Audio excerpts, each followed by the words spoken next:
Hello and welcome to the Herefordshire Regimental Museum. We've got a bit of a special video for you today, and we'll be covering what every soldier likes to do, talking about food. Yep, there's a great saying that an army marches on its stomach, and I think that's true. And if you think back about feeding the army, there have been different ways that the army has been fed over the years. If we go back hundreds of years, then it was each soldier for himself. When they went campaigning, they would be left to go foraging for food.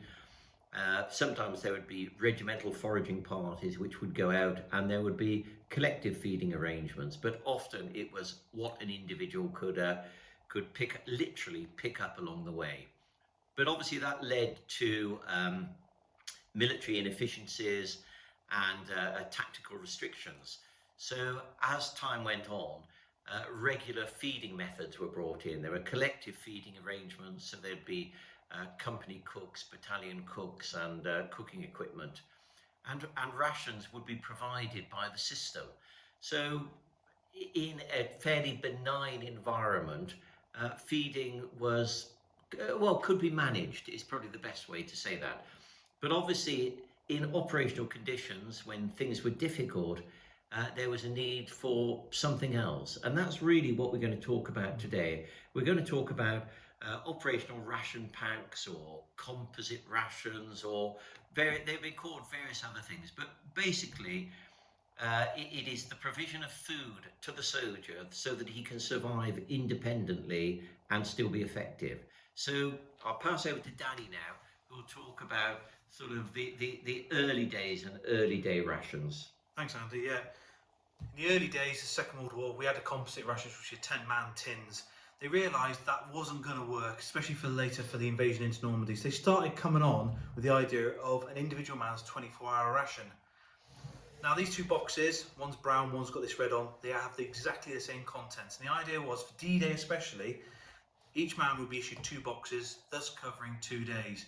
Arnhem, they carried several of these. And this was basically your basic core food.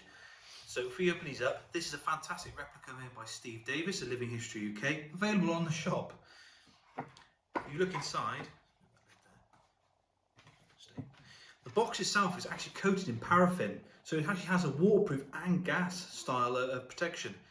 We have an instruction leaflet, which we'll cover in a bit. Remember that old the obligatory toilet paper? Yeah. 4 sheets of the British soldier, so use it sparingly, but it's that greaseproof paper. Totally useless. Wipe on, wipe off. But there we go, that is the content of the 24-hour ration. You think about that, this was revolutionary in its day. The soldier before hadn't had this, as Andy mentioned. It was a very basic or company or battalion feeding. This was the individual man. So if we start going through the menu, it's quite interesting. So it suggests, for example, for breakfast, you should have 2 oatmeal porridge blocks. That's your meat ration. 2 oatmeal porridge blocks. Now these are basically like an oatmeal block of those you who remember them from the modern ration packs, but this could be cooked down with water to make a porridgey type goo. Also suggests for breakfast 2 hardtack biscuits. Now these hardtacks have gone to Napoleonics, really, isn't it? Yeah, like dog biscuits. Have good teeth. Good teeth. And we've got an example in the museum where it's actually got a cat badge that's been embroidered, enforced into it. Yeah. But those of you of modern rations, which we'll cover in a bit, don't use it like biscuit browns. Yeah. The same principle of hundreds of years. So they also have for breakfast. It also recommends you have some tea. Isn't that good? For your supper, it recommends your meat. Now this meat here is either mutton or beef mince that's been dehydrated, mixed with Marmite and loads of other things. So basically it just makes a hard meat block which you have to cook down. It recommends more biscuits. Well, the reason you have all these biscuits, or the reason there's only 4 sheets of toilet paper, is because of all these biscuits. Yeah, and more tea. So some of the tea will go from there. Now you may notice we've got a load of other little goodies still in the box. We've got salt. Now we've identified this salt. It's not actually for the ration to eat. It's actually to keep the box dry. It's actually like an early form of moisturising. You have basically oxo blocks for making a meaty stew. chewing gum. I don't know why you need chewing gum after eating basic thing. And chocolate now. You had 2 bars of brown chocolate and 1 bar of dark chocolate. Now this was a vitamin enriched chocolate, not like the German chocolate, which had a caffeine content. So put those out like that. And what you got left in there is boiled sweets and sugar cubes. So basically you got sugar and carbs. That's all you've got for the wartime 24 hours. So you think that's 24 hours of basic. There was stories of soldiers breaking up biscuits, mixing it with the meat, mixing it with vegetables they've picked along, making up a meaty stew with whatever. But it's core. But you think about it, this was revolutionary in late World War II. And it's interesting that the soldiers would have these ration packs, which they could survive on, but they would always be looking out for something extra. So if they had a quiet moment, they might go and see if they could find some eggs or barter with a local farmer. Perhaps a chicken might disappear. Or if they were travelling through the orchards and they'd be picking apples or pears or whatever, or nuts from the trees, anything that they could supplement this stuff, because there's not a great deal there. It's pretty boring stuff. So they generally wanted more and they wanted variety, and anything which could give them that was appreciated. I think the Herefords would have been very good at actually foraging and looking around in the fields. I'm sure that there are also lots of abandoned cattle, and there are sort of accounts of individuals going out and milking these cattle, and obviously the milk was you could mix the milk with the biscuits or with the porridge, and it would be a little bit more tasty. Yeah. Now moving on, Second World War has ended. We're now moving into the Cold War era. Now we're really lucky today. This was a recent donation to the museum, but as you can see, it's a 24-hour ration GS General Service, 1 man, menu A, but it's still sealed. So we're going to actually open it. And this was part of the new composite ration system. This was for an individual soldier, but the composite rations also came in 4-man packs, which were for a tank crew, and a 10-man pack, which was for a section feeding. And these will be individual tins. Well, I'm hoping they're going to be small individual tins, whereas the 4-man pack and the 10-man pack would be larger tins, and they were designed. This is designed for 1 man for 1 day. A 4-man pack was designed for 4 men for 1 day, or 1 man for 4 days, or any combination of that. Likewise, the 10-man pack, 1 man for 10 days, 10 men for 1 day. So, this is interesting. Here we go. And those of you who are screaming at the screen now, we're doing this purely because we need to know what's in here, because we don't want anything perishing, going off. As you know, those of you who deal with older rations, sometimes there's absolute horror stories in these boxes. So we need to open it up, basically to preserve the other exhibits in the museum. So I'm a soldier in the field now opening this, and I'm looking forward to what I'm going to have for supper. So I open it up and I start looking. The first thing I look for is the instruction leaflet telling me what's in it. And we noticed on the front of the box, this was menu A. There are 4 menus in this version. This is the 1977 edition. There are 4 versions: menu A, B, C, and D. Menu A. Breakfast, we've got oatmeal blocks, sausage and beans, biscuit plain, jam, tea and sugar. For lunch snack, we've got biscuit fruit filled. Oh. This is a good one. Cheese, chocolate, spangles, coffee, sugar. And then for the main meal, mushroom soup, chicken curry, pre-cooked rice, apple flakes, tea and sugar, biscuits. And then in the sundries, which I said about, we've got instant milk, sachets, chewing gum, the obligatory toilet paper, salt, matches, can opener, and chocolate caramels. Now, you have matches, and you don't light a wooden fire. To go with this, there was a thing called the Tommy cooker and hexamin blocks, and then you would cook this up in your mess tins. So we won't open the sundry page. What we will do, we'll take things out, and they were all packed. So there's your snack meal. That's interesting. It's fascinating seeing one that's never been opened. Yeah. 1977. There is the main meal. And this one there must be breakfast. And what we will do, we just open the main menu just to show you the main meal. So you can see all the packaging that there is for this. Lots of rubbish. So again, in the modern day world, all of these things you've got to be aware of. So, instant apple flakes, that's your pudding. Or you mix with a porridge, make it breakfast. Pre-cooked rice. Ooh, look at that. 1977, and we've got a plastic retort pouch. Now you associate that with a lot later. Instant dried milk. And there we go. What I was talking about earlier on was the individual can. Is it blown, is it? Yeah, it's blown. So this is one of the reasons why we're opening them, just check. But chicken curry. And the way you would cook these, you would get your mess tin full of water, boil it up, put this in, put the lid on, the other top on, and then boil it up. You were told to punch a hole in them so that they didn't explode. You never did that because they heat up quicker without a hole in them.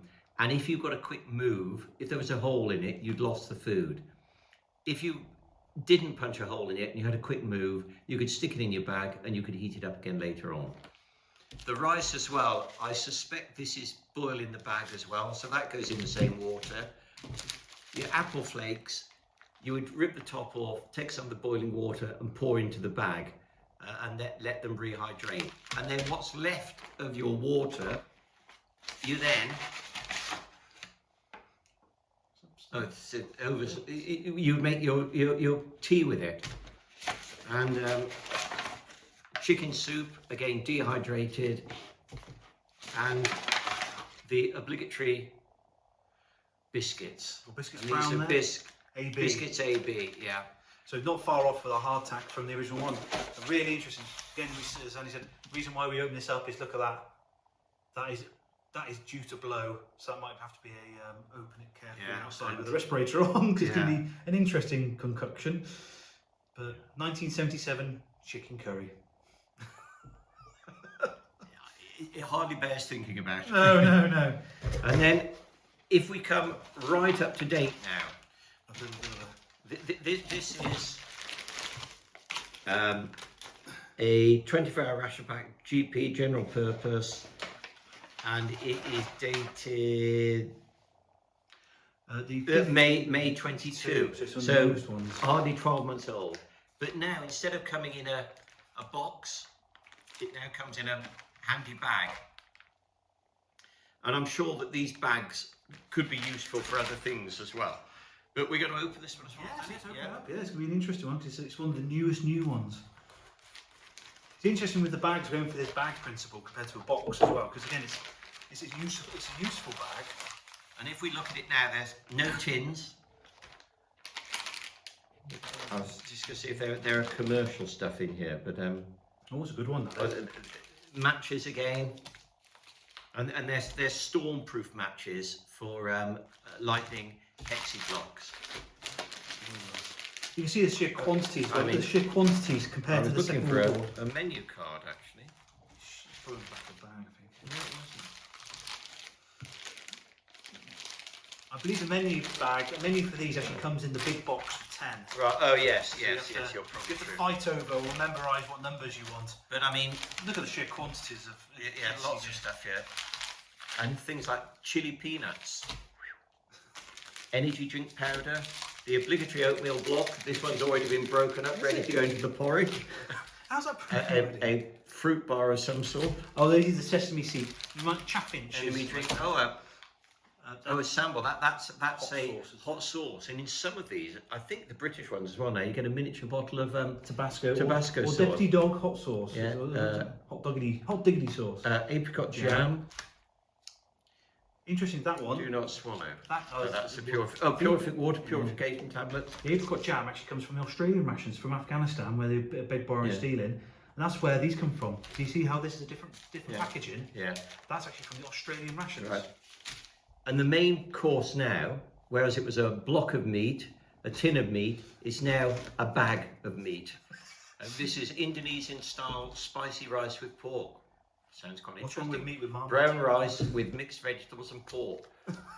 And you get different menus as well. You can get a vegetarian menu. Vegetarian, halal. They've got all sorts now. And breakfast. all day breakfast. That's Wow. breakfast. I wonder what that might be my tea tonight, I'm not sure. I mean, It just says all day breakfast, so I don't quite know what's in it. Nuggets of random meat. A bit of egg, a bit of, yeah, still doesn't say what's in it. But no, I'm sure it's very welcome. That looks like pasta bolognese. So you get 2 main courses, do you, in these now? Breakfast, yeah, and 2 in a snack. Right. It's really interesting. Yeah. Look at the calorie content of that meal compared to the earlier eras. Hot chocolate drink. Vanilla that's flavoured rations, cake. That is the American rations. Another energy drink. Another energy drink. Cherry flavoured drink. And as a nibble, we've got chocolate orange mini cookies. So, and sort of the sundries bag. I mean, it's a sad day. They've actually stopped giving you toilet paper. But what they give you instead now is a packet of tissues. But what's wrong with the wartime 4 sheets of glossy paper? But in here will be tea, coffee, wipes. There's all sorts. And they even give you thoughtful to give you a spoon.